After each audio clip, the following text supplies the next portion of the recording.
So let's say I'm a screenwriter and I email you and I say I need my script fixed ASAP, and we agree to work together. What are the first things you're looking at? I'm kind of simultaneously looking on both a macro and a micro level.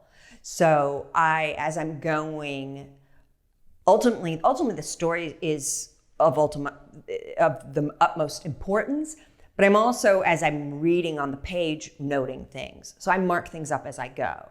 So I may question things, or I may already have suggestions that have to do with sometimes minor kind of things, or I can think of a better phrasing, or your action description isn't clear enough, especially those first 10 pages which are super important. If I'm having a really hard time slogging through those, that's a really bad sign. So I might even spend even more time trying to point that out to help you.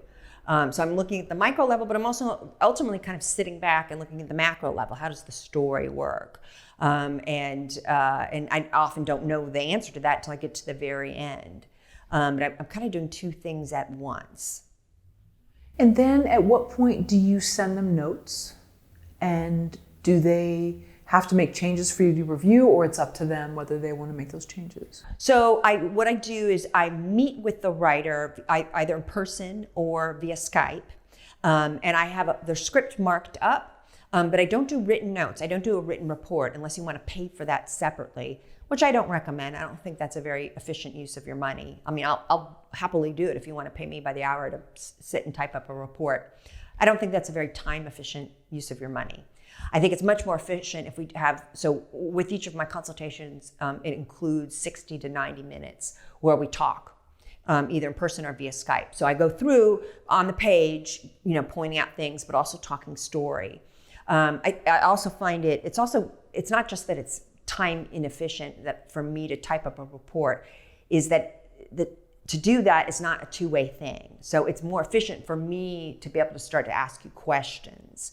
And try to find out if something's not working, try to figure out what it was you were trying to do, versus doing some sort of detached coverage report. That's just not a very useful tool for the writer. As a writer, you want to know, how can I make this better?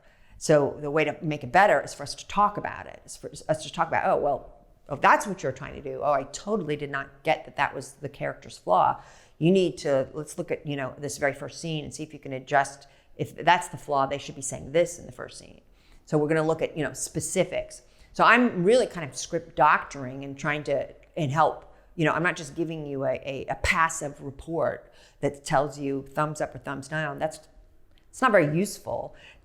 Who cares if I think it's thumbs up or thumbs down? You want to know. My job is to make your script as good as it can possibly be. So I like to have that two-way conversation. So we can talk about, that's what you're trying to do. If you're trying to, I did not get that at all. If you're trying to do that, you need to bring it up in moments like this. I want to hear that if the character's flaws, that they're jealous, they should be saying that in this moment, or they should try doing this. So there's a two-way conversation that happens there. And are most people receptive to when you want to make changes, or that you suggest them?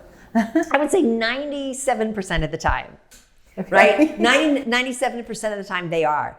And and that's why I generally love my job, right? Is that, people pay me to tell them what works and doesn't work in their script. And they say, oh my God, thank you. That's such a good suggestion. And they love it and they go with it. And then there's the 3% who, I don't know if they think run a studio or something. I'm some sort of gatekeeper, because I'm not.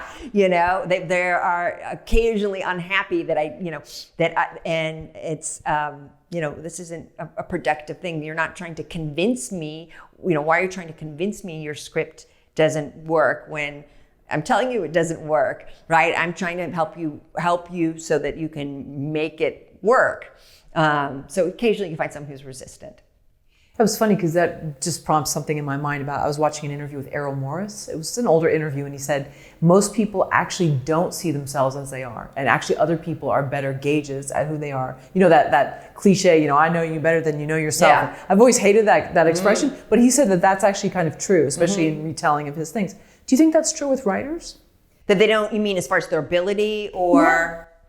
I'm actually surprised that they kind of, for the most part, and the reason why 97% of them are receptive is that deep down they do know. And that's why most of them go well, is that they're not generally shocked at what I'm going to say. They might be disappointed. They might have hoped that they tried this thing and that it worked and it didn't, but they're not shocked. They're kind of like, yeah, I kind of suspected it. Interesting. And so I'm just very, and they're trying, and that's part of the point. Some of the things you're going to try work, and I'll tell you that, and you'll be pleasantly surprised. And then other ones aren't going to work, and it's going to confirm what you maybe suspected.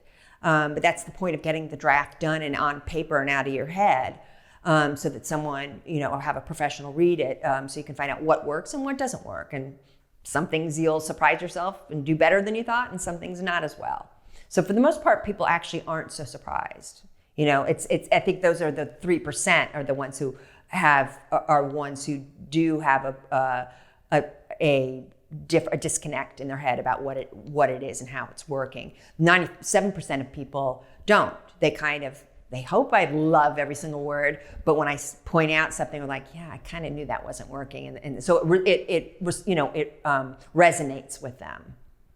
Do you think writers are very self-aware, or they've been critiqued so much with their writing through school or classes that they've taken, whatever, that they just kind of know, yeah, I realize I'm not doing active voice here, I'm doing, or I don't know. What do you think it is? It varies at their level. It varies at how often they've been critiqued. It varies at the kind of critiques. I see all different levels.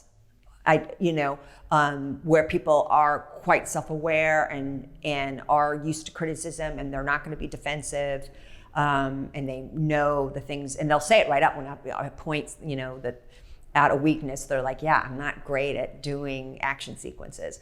And then there are others who are self-aware. It really depends.